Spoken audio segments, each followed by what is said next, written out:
Hey, I am back with one of those many videos I promised you. This is going to be my review for Wrestlemania 19. Watch this show. It's good. It's as good as I remember.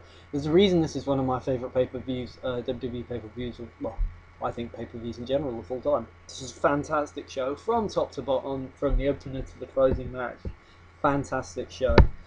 First match of the night was a Cruiserweight Championship match between Matt Hardy and Rey Mysterio, and looking back with hindsight, and considering where Matt Hardy is today, I mean, he was different, so different back then. He could actually wrestle. This match didn't go for a lot of time. It was decent for what it was. Very solid match between these two. I mean, these were Rey Mysterio's early days in the WWE, so he hadn't been there. He came in at SummerSlam, so he'd only been there about 8 months. But he was opening WrestleMania was in a nice match with Matt Hardy. This was a very good match in my opinion. Three stars. Solid stuff. The finish. I love the finish. They do the 619 spot, and then it leads through to Matt Hardy, Rey Mysterio going for a victory roll, and then Matt Hardy blocks and like grabs the rope for leverage. I love that finish. One of my favorite finishes on this card actually. The less said about Undertaker, a Big Show, A-Train handicap match, the better. It's probably Undertaker's worst WrestleMania match. Third match of the night was the women's title match with Victoria, Jazz, and Trish Stratus. Now,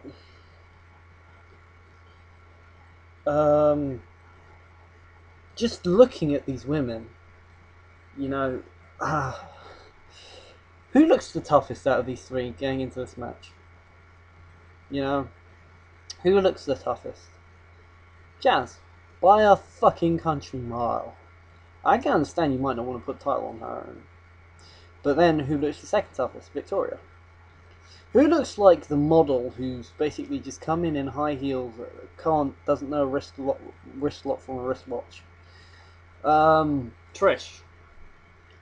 I'd forgotten how bad she really was. Watching this match, she was pretty damn bad.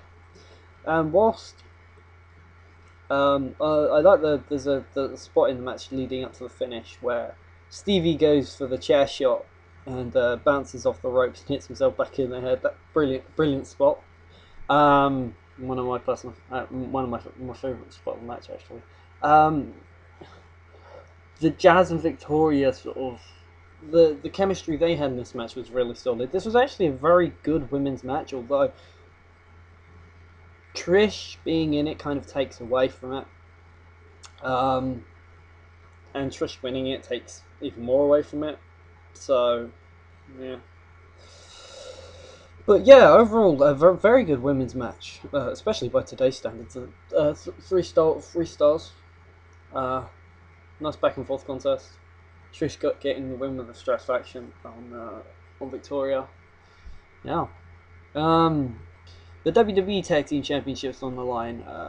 Team Angle, World Wrestling Greatest Tag Team, whatever you want to call them. Charlie Haas and Shelton Benjamin teamed up against Chris Benoit and Rhyno and Los Guerreros, Eddie and Chava. You know, a lot of people have problems watching Benoit matches. A lot of people go back and purposely watch Benoit matches because they're such big fans. I think Benoit was a great wrestler. I obviously think what he did was it was what it was. I can separate the two things though. Yeah, I think a lot of the time people have a problem separating wrestling from real life, and I mean, this is one of the problems I have with WWE and this whole Chris Benoit situation.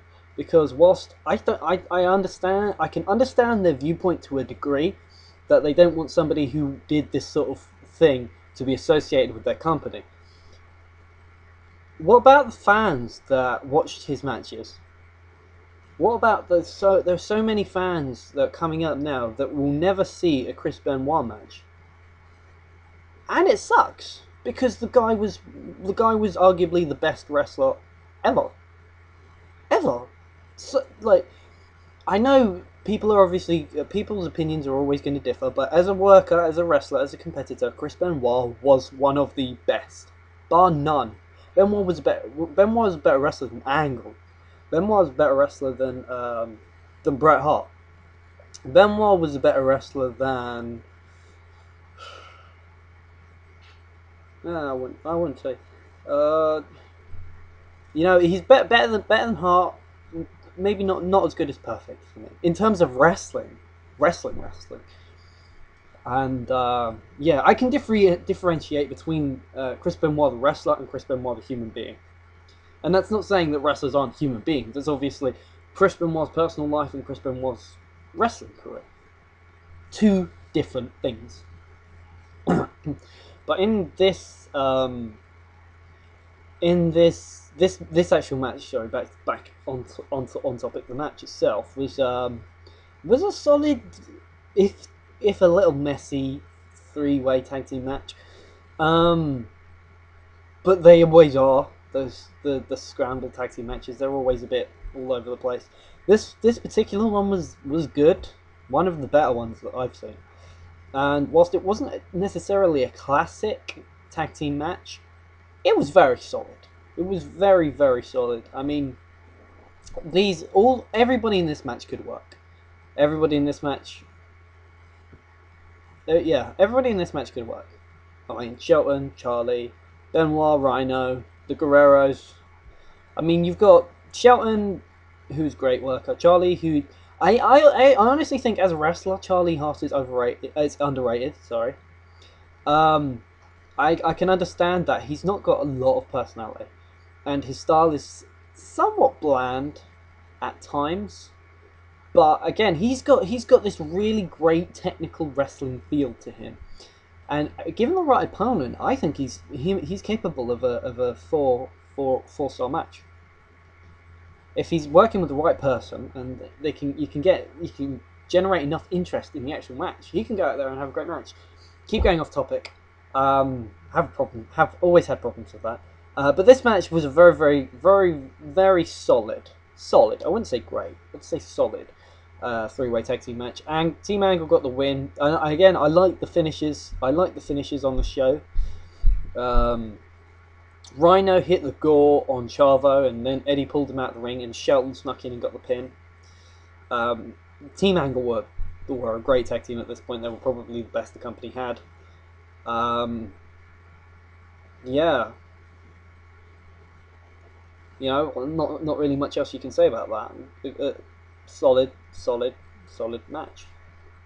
This is where the card starts to get interesting. This is where things really pick up. Shawn Michaels versus Chris Jericho.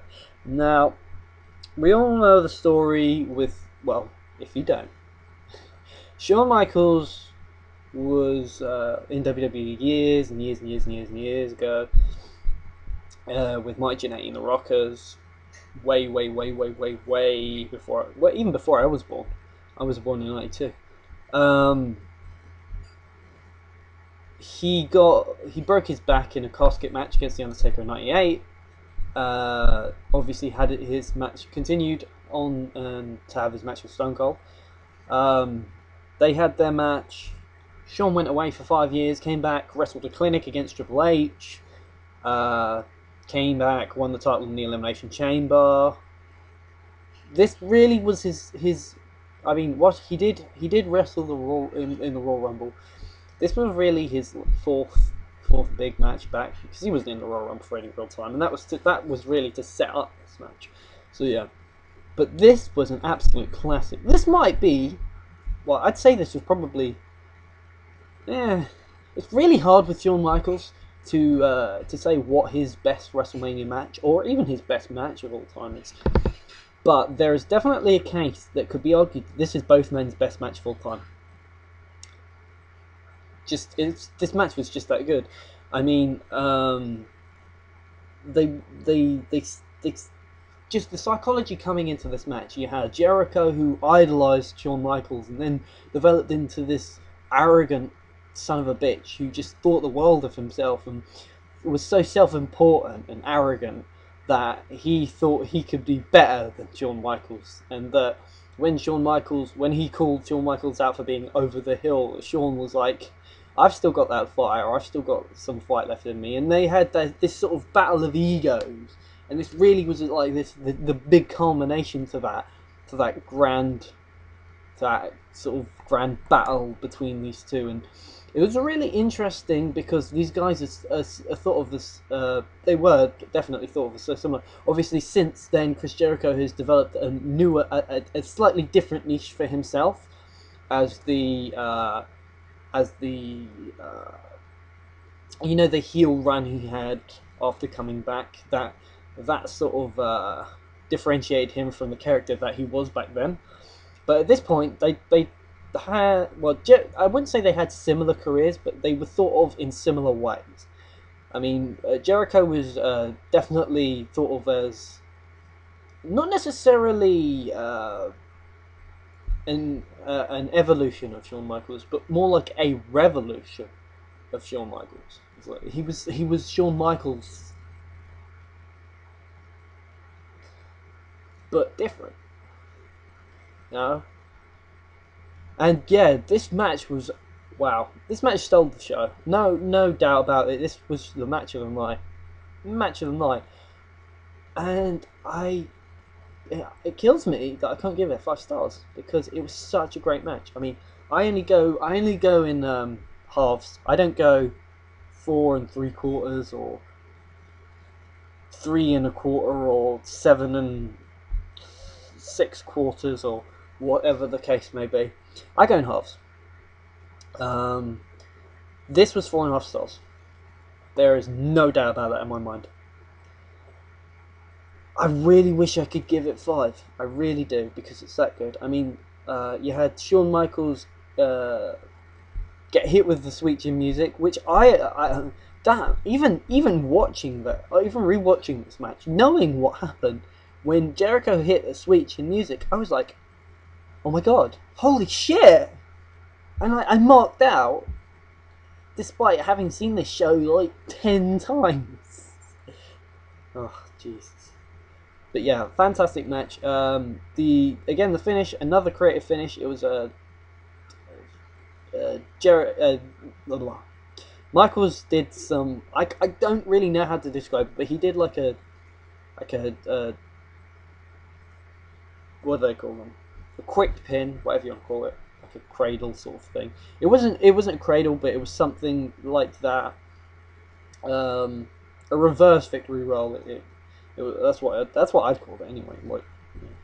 Anyway, yeah, fantastic match, and the post match just adds to it. I mean, if the post match, I don't know, like if you're including the post match in this, I give this match 5 stars. Unfortunately, I'm not. I'm looking at the match as a match. But the post match, you have Shawn Michaels off of the hand. Chris Jericho, who's almost in tears, goes in and is like, nah, fuck that. We're hugging, and you've got this brilliant hug at the end of WrestleMania, at the end of this WrestleMania classic, and then Jericho just turns around and kicks Shawn right in the nuts, and Shawn just sells it so brilliantly and drops to his knees and then collapses to the mat like face first, and you've got Jericho saying, "It should have been me." Oh, it's beautiful, beautiful. This that is a WrestleMania moment. Rock bottom and John Cena to cost him the WWE title. That's not WrestleMania moment. That Shawn Michaels getting kicked in the balls by Chris Jericho. That is a WrestleMania moment. Moving forward, World Heavyweight title match, Triple H versus Booker T. Didn't really like this match because of the way Triple H worked it. I'm not a big fan of Triple H's work. I'm not saying the match was bad. As a technical wrestling match, it was good. Again, not great.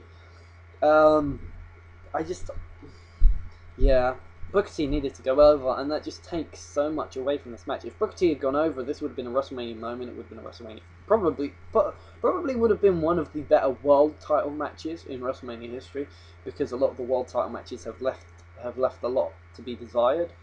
But yeah, Booker T needed to go over in this one, and it just takes so much away from the match. Really does. But yeah, still a very good match. Again, can't take anything away from it. Those two went out there and they had probably the best match they were going to have at the time, without having the right guy going over. I mean, but yeah, I mean Triple H basically was dead by the time he pinned Booker T. He had to give it. He had to give everything, and then like you literally have Nate come in and drag Triple H off of it. He's just got his hand across. So yeah, at least he sold that it was like one of the most grueling matches of his career in terms of how much of a beating he took. So that was a positive in this match, but still not quite as great as I'd have liked it to have been. But what can you do? The triple main event was, well, I'd say that it was this show had 5 main events. You had Shawn Michaels, Chris Jericho, that was the main event. Triple H versus Booker T, World Heavyweight Title, that was the main event. This is the match that I think the show was if I recall, this was a match that the show was built around. No holds barred, Hogan McMahon, and whilst this is not a wrestling clinic, I judge it for what it's meant to be, and it's meant to be a fight. It's a no holds barred match. It's brutal, bloody. It's supposed to be McMahon getting his, basically.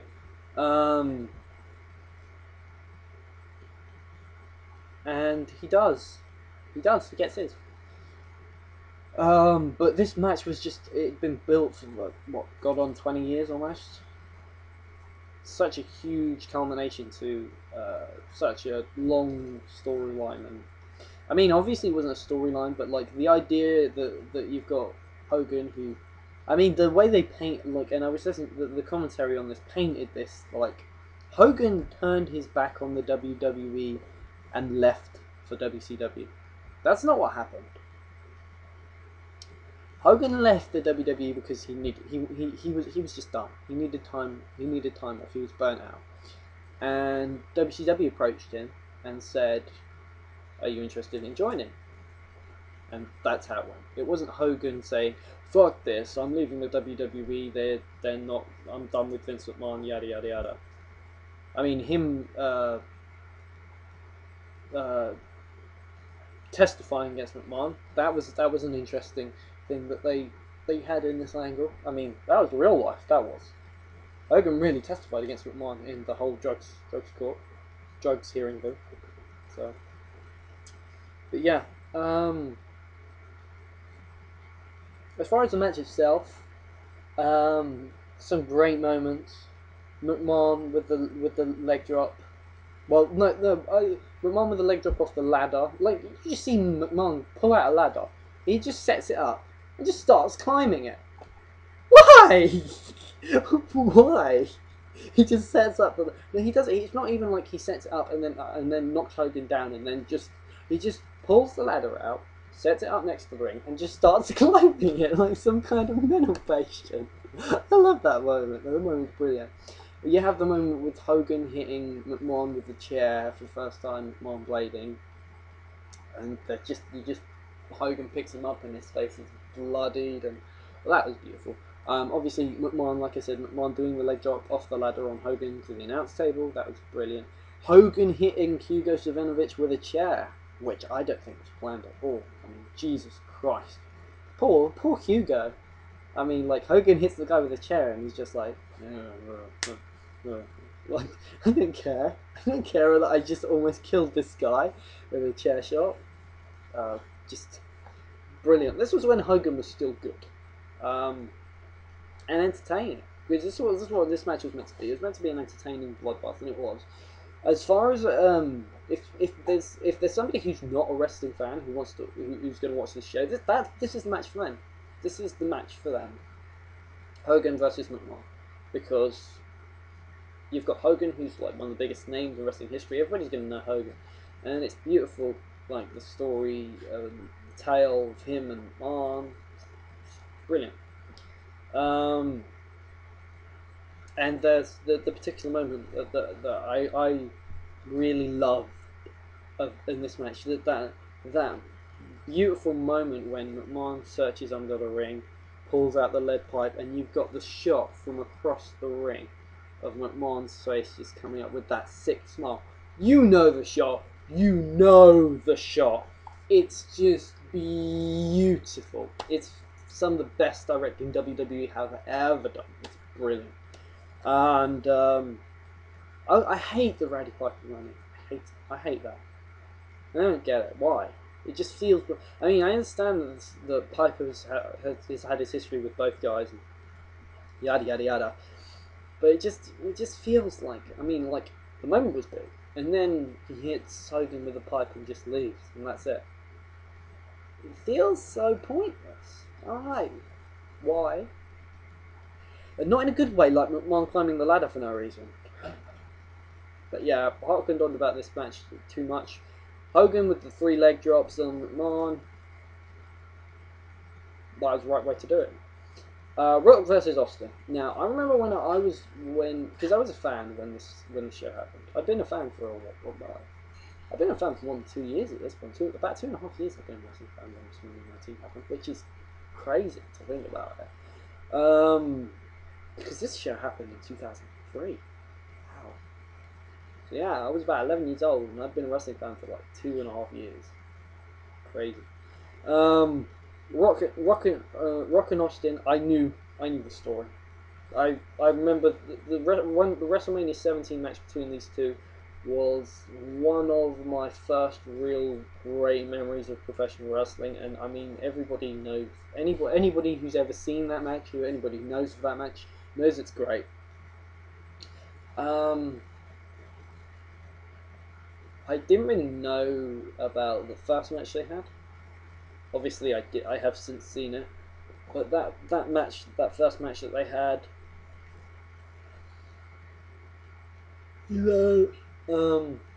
sorry, you know,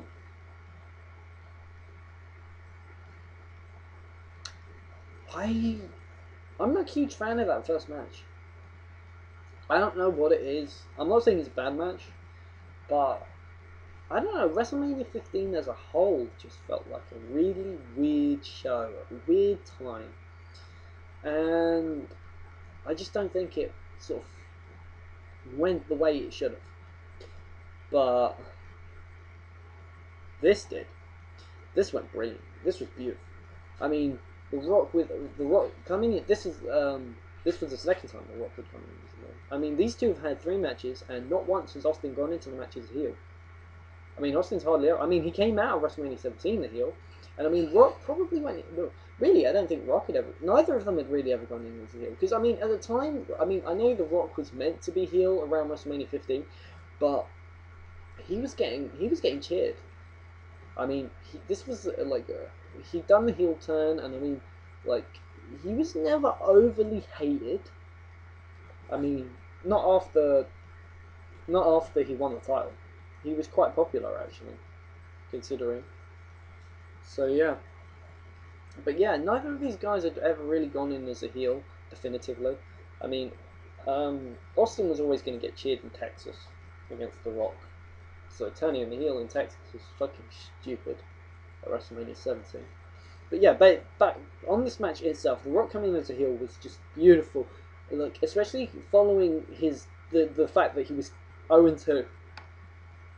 Act 1 and Act 2, Match 1, Match 2, he'd lost. Both times to Austin, he'd lost. This time was going to be different. And this time he was going to be a dick about it. Because, people turned on him the year before in his big match with Hogan. I mean, what else is he going to do? He's going to come in and he's going to say, well, fuck you. And I mean, Rock heel is one of the greatest wrestling characters I've ever seen. Rock heel, like, I mean, this, not Rock heel, just Hollywood Rock, as I love to call him. And I mean, just everything about the character and everything about the persona and just everything in general about heel Rock, Hollywood Rock, was so perfect for the man, Dwayne Johnson, for the time. Just it was just beautiful. It was so beautiful, and I would have loved to have seen it because he only had a 2-month long run. He was there 2 months. He came in at No Way Out, had his match with Hogan. He was in that Battle Royal, Booker T over. Had his match with Austin. He had the match with Hurricane where he lost, and then he lost to Goldberg and he was gone. And when he came back, he was a face with Mick Foley against Evolution. So, you know, I would love to have seen The Rock go for a longer run. But onto the actual match itself, which I really go off on tangents. I really need to stop that. This match whilst it wasn't the favourite of the three, it was the most smartly worked of the three. I know the first match, I feel like they still were feeling each other out to a degree. The second match was probably the best match.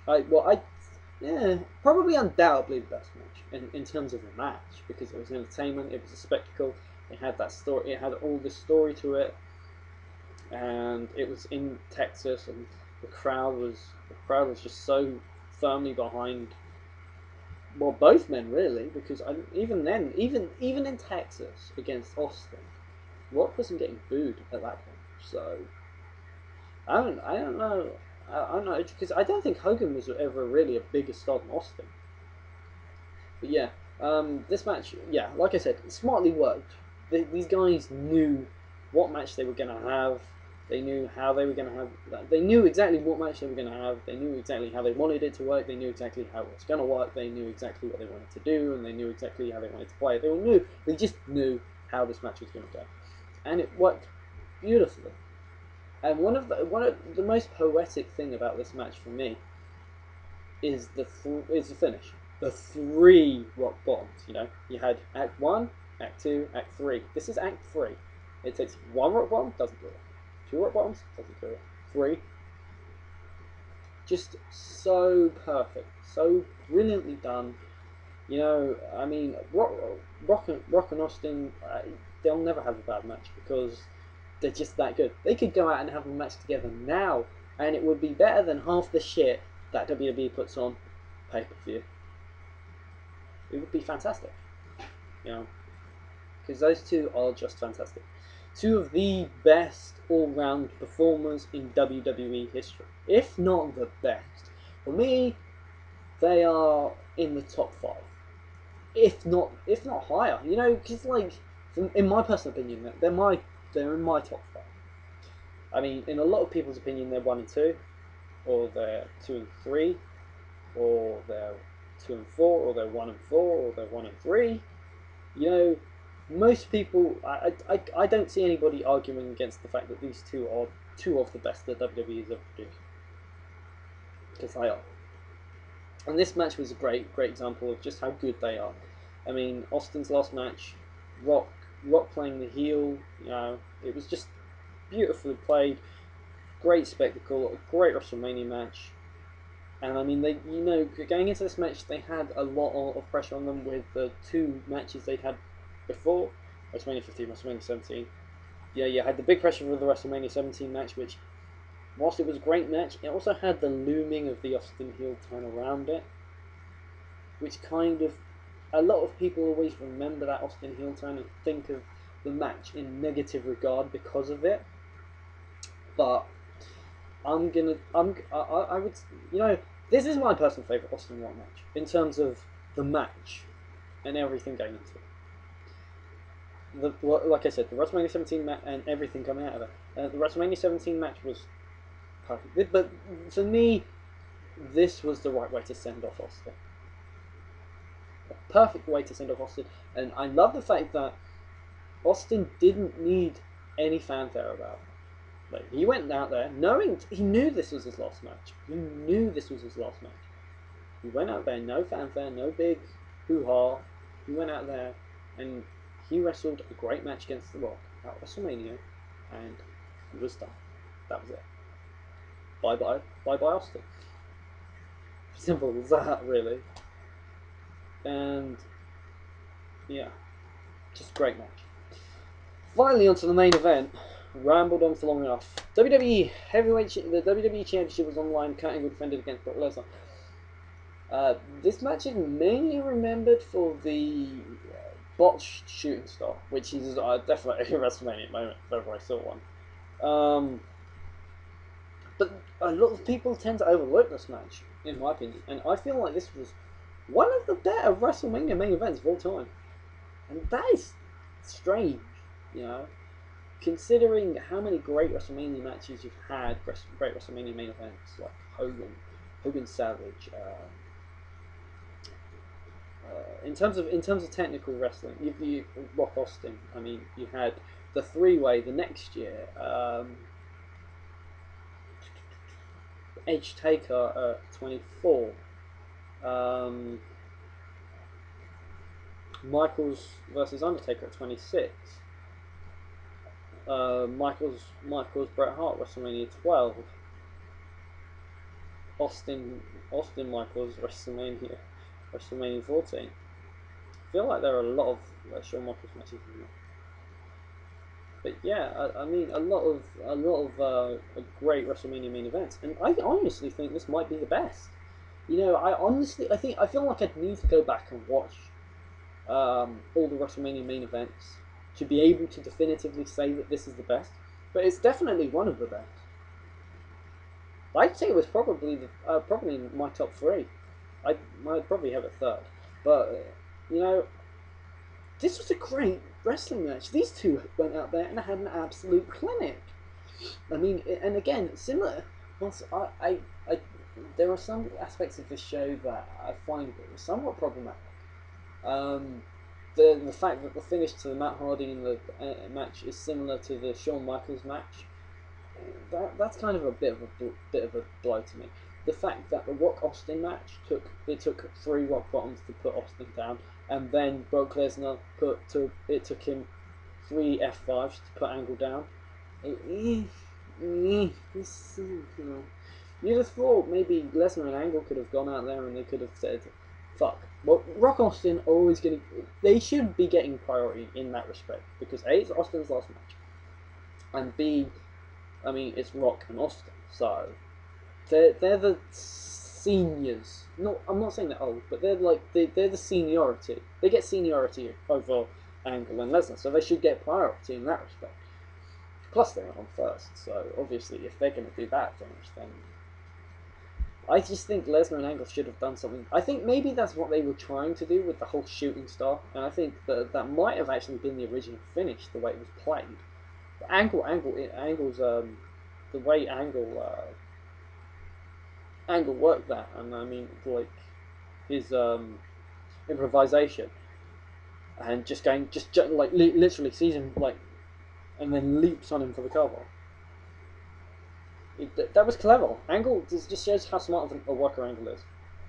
But yeah, a great technical wrestling match. These two they just put on a show. They knew they'd watched, they'd seen a good opener in Hardy Mysterio. They'd seen a good women's match. They'd seen a good 3-way tag. They'd seen a classic in Shawn Michaels Jericho. They'd seen a decent enough, a solid enough Triple H Booker T match, and then they had the fucking awesome main double shot of Hogan, McMahon, and Rock Austin, which is nigh on impossible to follow up. And they did. They followed up, and they were better than those two matches, in my opinion. At least in terms of what they had to put on, because like always going out there, Angle and Lesnar are always going to have a wrestling match because they're both wrestlers, both amateur and then professional. They're wrestlers, and they had a great wrestling match. So, you know, I honestly, yeah, I'd say this is on the same sort of level as Michaels Jericho. Obviously, I think Michaels Jericho is better because the story going into it is better. But, you know, both matches were 4.5 stars. So, yeah. A great show. What would I give out of 10? 9.5. Any of the ratings for any of the matches that I didn't mention will be down in the description box. And this has been me, and I'm out. Peace.